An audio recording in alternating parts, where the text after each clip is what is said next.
Hello दोस्तों, class 10 के इस वीडियो में हम लोग मैथमेटिक्स में एक्सरसाइज 9.1 चल रहा था। 9.1 में पिछले वीडियो में आप लोग को 37 तक बनाने कहे थे और जो न बनाएगा उसको पूछ लेना के लिए बोले थे, लेकिन कोई भी बच्चा अभी तक कोई रिस्पॉन्स नहीं दिया हो, इसलिए हम 38 से आगे देखते हैं। 38 में क्वेश्चन क्या कहता है, 15 मीटर ऊंचे स्तंभ के पर 30 मीटर लंबी एक मूर्ति खड़ी है।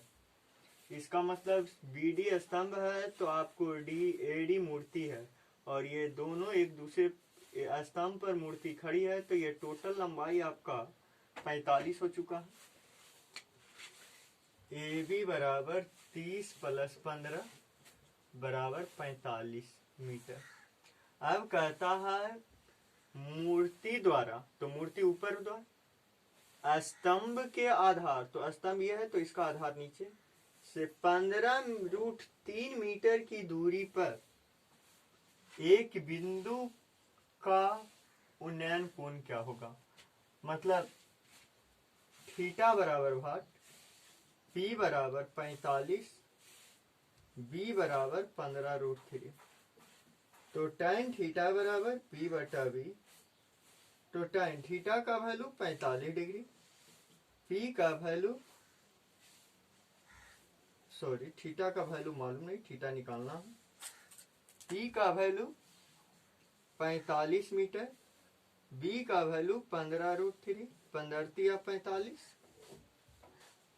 tan थीटा बराबर 3/√3, काट दीजिए √3 बार, तो tan थीटा बराबर √3, तो tan थीटा बराबर tan 60 डिग्री, तो थीटा बराबर 60 डिग्री आंसर। चलिए आप लोग स्क्रीनशॉट ले सकते हैं।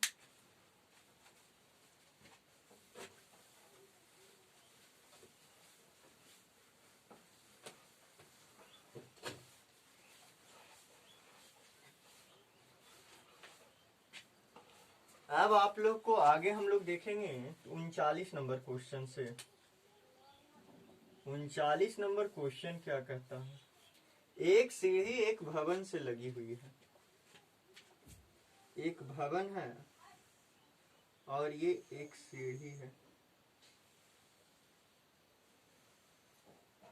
सीढ़ी के शिखर का उन्नयन कोण 60 डिग्री है।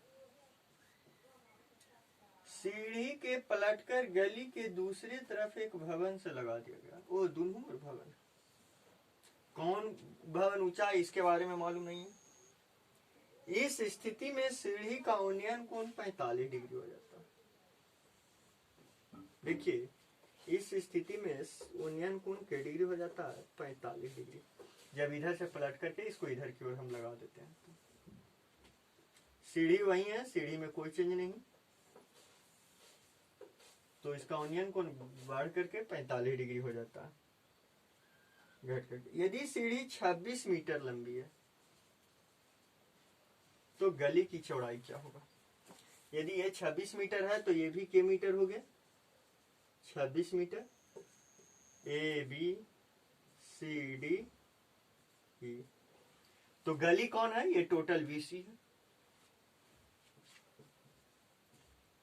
गली की चौड़ाई बीसी बराबर भाग, तो बीसी कैसे निकलेगा। बीसी तभी निकलेगा जब बीई मालूम होगा और ईसी मालूम होगा। बीसी तभी निकलेगा जब बीई मालूम होगा और ईसी मालूम होगा, तभी बीसी की लंबाई निकल सकती है। तो चलिए, चूंकि त्रिभुज ए बी ई में थीटा बराबर 60 डिग्री, पी बराबर, पी तो मालूम नहीं है, 90 के सामने वाला तो एच है, एच बराबर 26 मीटर, बी बराबर बीई, तो tan थीटा बराबर पी बटा tan इसमें नहीं लगेगा, बी और एच में कौन निष्पत्ति काम करता है, तो बी और एच में कॉस काम करेगा, और कोई कॉस ने तो सेक कॉस लगा दीजिए। कॉस थीटा बराबर बी बटा एच। कॉस थीटा का वैल्यू 60 डिग्री, बी का वैल्यू बीई और एच मालूम, एच 26, cos 60 का मान 1/2 बराबर BE बटा 26, 13 दूनी 26, BE बराबर 13 मीटर।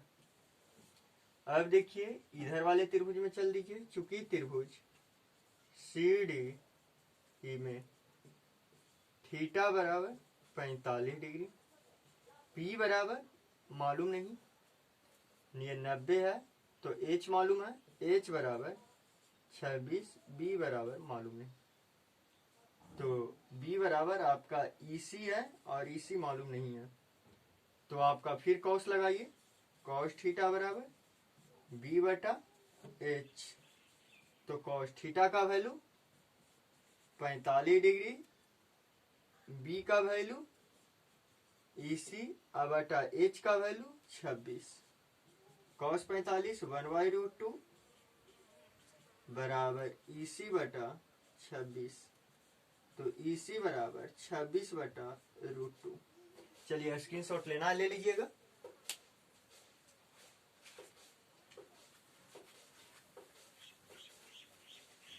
ये निकालना है आपका गली की चौड़ाई।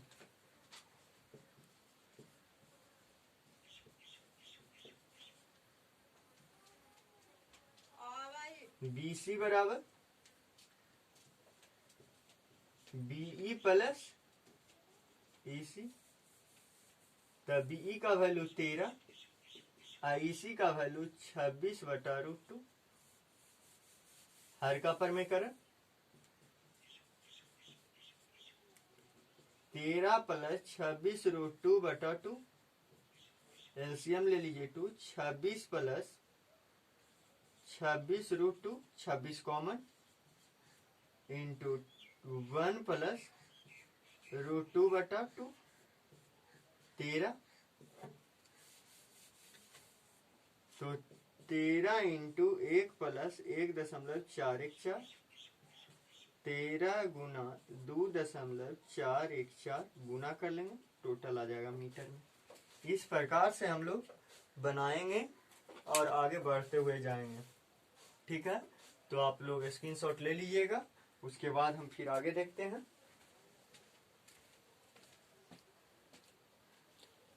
चलिए आप लोग ना बनाते हैं तो हम छोटा छोटा वीडियो बनाएंगे, अगर आप लोग बनाइएगा तो बड़ा वीडियो बनाएंगे, इसलिए अब HW लिखिए। लोग बनाए नहीं करते हैं तो हम कितना पढ़ावे, लिखिएगा HW में समुद्र के मध्य में स्थित एक लाइट हाउस की ओर दो जहाज विपरीत दिशाओं से आते हैं। दोनों जहाजों के लाइट हाउस के शिखर का उन्नयन कोण 30 और 45 डिग्री है। 30 और 45 डिग्री है। यदि दोनों जहाजों के बीच की दूरी 100 मीटर है तो लाइट हाउस की ऊंचाई ज्ञात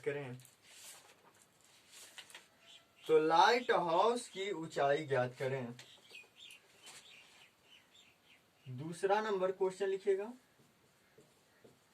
सिद्ध करें कि √1 प्लस कॉस थीटा बटा 1 माइनस कॉस थीटा बराबर 1 प्लस कॉस थीटा बटा साइन थीटा। तीसरा नंबर क्वेश्चन लिखिएगा,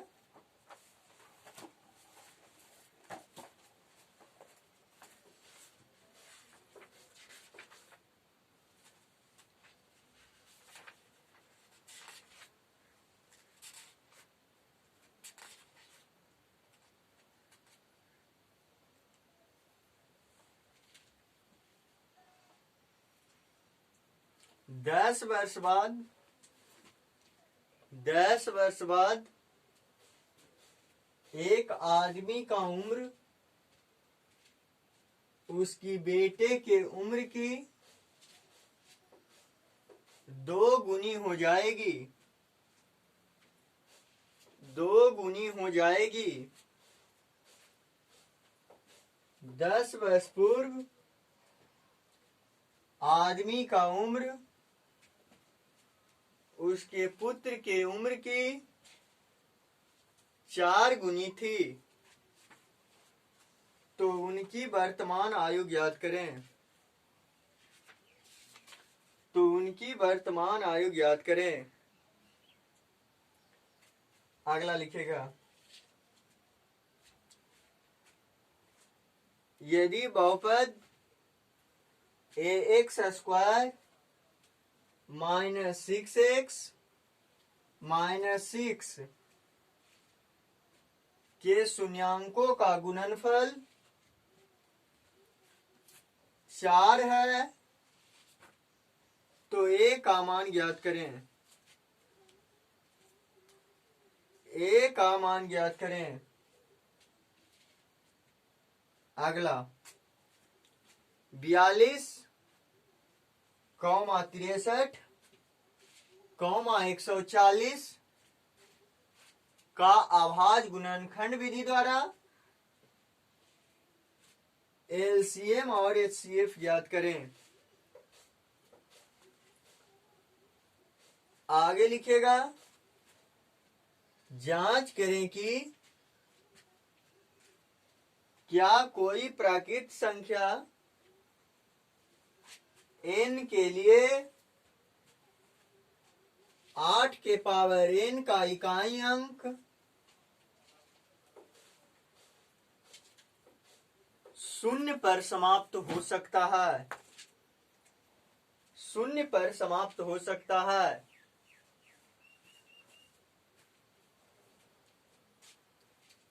यदि आपको मेरा चैनल पसंद पड़ता है, सभी सब पेपर धीरे धीरे होंगे। आप लोग को अभी आपको चल रहा है, इकोनॉमिक्स चल रहा है, केमिस्ट्री चल रहा है, फिजिक्स चल रहा है, मैथ चल रहा है, 4 पेपर चल रहा है। जब आपको इकोनॉमिक्स समाप्त हो जाएगी तो आपको हिस्ट्री शुरू किया जाएगा।